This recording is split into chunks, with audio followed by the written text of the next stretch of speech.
YouTube, what up? Week 3 NFL. We have our first official play. I posted this on Twitter earlier this week. Be sure to go over there at Karis Football if you want to see the picks that I put out when I first put them out, so you could actually beat the line movement most of the time. But we got the Rams plus 7.5 hosting the San Francisco 49ers. I was shocked by this line. 7.5 points in LA. That was insane to me. I was checking when it first came out. I was like, is Matthew Stafford not playing? Like, is Stenson Bennett the quarterback? Like, why is this line 7.5? That's really what I thought. But I guess the sports books really just don't have any respect for the Rams. And they still fear the 49ers, which is rightfully so. But 7.5 is just way too many points.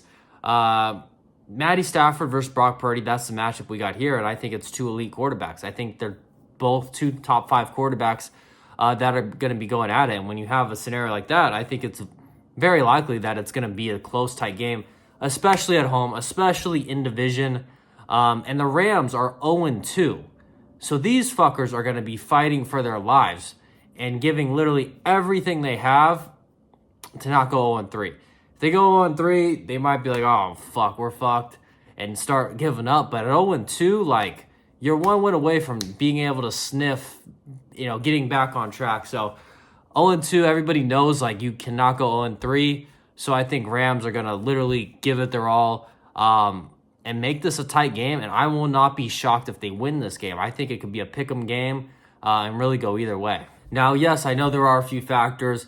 The home field advantage isn't going to be as prevalent in LA against the Niners because the Niners are right there. They're going to travel pretty well. We'll see if there even is a home field advantage. Who knows? But it's still in LA, where the Rams are most comfortable playing. So I do still think there is value in that. The injuries. I know the Rams, injury-wise, they're pretty beat up. They're probably the most banged-up team in the league right now. But they still got their quarterback. They still got Sean McVay, who has all week to prepare. I like that. Last week was tricky because Cooper Kupp got injured, and he was probably the guy in practice. We know he was, that Matty Stafford is scheming with, prepping with to get the most targets, to basically figure out a game plan where all revolves around Cooper Kupp because they missed their biggest weapon. So now that Sean McVay knows this, going into week 3, it's a lot easier to prepare and figure out, what guys are going to do what, instead of on the fly being like, oh, the guy we prepped with to be this spot in all these plays is out now, and now other guys are trying to wing it and play his role. So now they know it's not a surprise, and I think they're going to be more prepared going into week 3 and do better than people think. Won't be surprised if they get the run game involved more because of the lack of receiver weapons and try to make life easier for those receivers to get open on some play action. And all that kind of stuff. I just trust McVay and Stafford, two elite minds and players. Well, McVay not player, but two football brains to figure this thing out. And whether they win or lose, I do think it's a very close game, worst case scenario. And I think that loss last week was somewhat misleading because, like I said, the Cooper Kupp got injured in the game. It wasn't like they knew he was not going to play. So that kind of throws off the whole game plan. Kyler Murray made some insane plays. Probably the type of plays that you can't rely on him to for sure make every week. I think that it was just a bad game. They got smoked. If they play 10 times the Cardinals, most games are not going to go like that. Most games will be very close. You look at the line going into the game, it was basically pick 'em. Cardinals, I think, were like -1. It was very close. So I think we're overreacting here just because they had one really bad game. To put them as a 7.5 point dog at home against the Niners, I think just way too much. The team could lose by a touchdown, and they would still cover. And that's actually what happened last year when they played in LA. They lost by a touchdown. So in that scenario, getting 7.5, you would win. So, and on the 49ers side, Brock Purdy, who I'm a big fan of, I think he's a top 5 quarterback in this league. They're beat up too. And I don't know if we've seen him play without the combo of no McCaffrey, no Deebo. I don't think we've seen that combo yet. I could be wrong, but I'm pretty sure we haven't. I think this combo we've seen is no Trent Williams and no Deebo.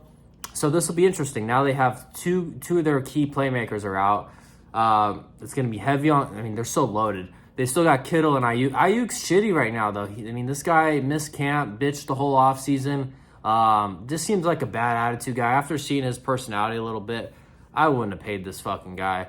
Yeah, so they got to rely on him, who has been shitty so far, and Kittle. So we'll see. I think not having to worry about McCaffrey and Deebo is going to make the Rams' life a lot easier when they plan for this defensively, and I'll be curious to see how it plays out. So it's not like the Niners got their full starters and they get the 7.5 line. It's like, no, they're banged up too, and they still have to win by, or they're still laying 7.5. So I think it's just too much respect for the Niners. Yeah, they have good defense. I do get that. I respect that, but I just expect the Rams to keep this a dogfight. I think this could go either way, and I think this game is too important for the Rams to just get blown out 2 weeks in a row like last week.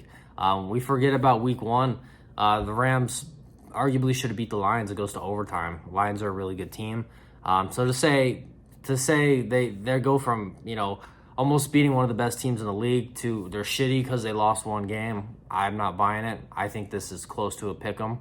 If I'm being honest, I just strongly disagree with this line. Really think it could go either way. So we're going to go one unit. LA Rams plus 7.5. We got it at minus 110. A unit is 1% of your bankroll. If you're new here, you do not have to bet any of these picks. You can sit on the sideline, watch them risk-free, and hop in when, if you like what you see or next season, whatever it is. I just want to make it clear I'm never forcing anyone to, I'm not strongly encouraging anyone to play these plays. If you do, that's cool. If not, no worries. Just watch for fun. And that's it, boys. Let's go Rams plus 7.5. I will catch you in the next video. Peace.